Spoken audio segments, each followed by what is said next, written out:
But the integrity of one person, one vote doesn't apply at the legislature. We found many lawmakers vote more than once.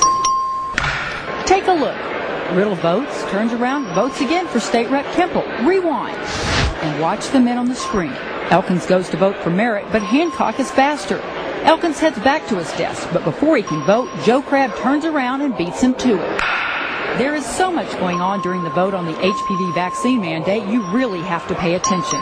Start with State Rep Hamilton at his desk, who leans over to vote a second time for his desk mate Dan Branch, then reaches back to vote for Charlie Howard and casts a fourth vote for Wayne Smith.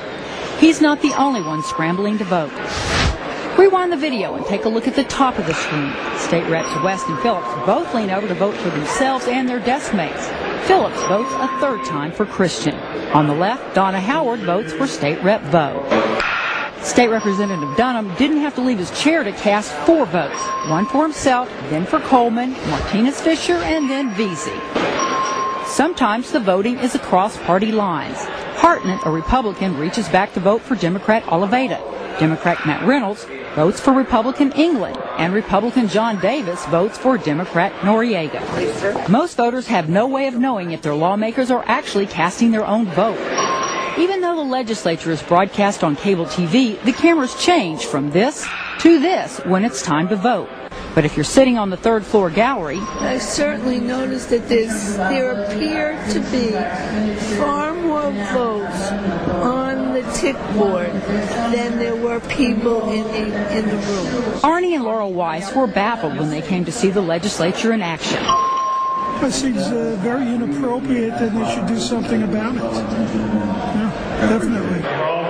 State Rep Debbie Reynolds says voting for other members is done out of necessity. We have a lot of votes. We have a lot of amendments.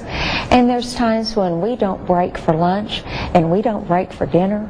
We don't have bathroom breaks.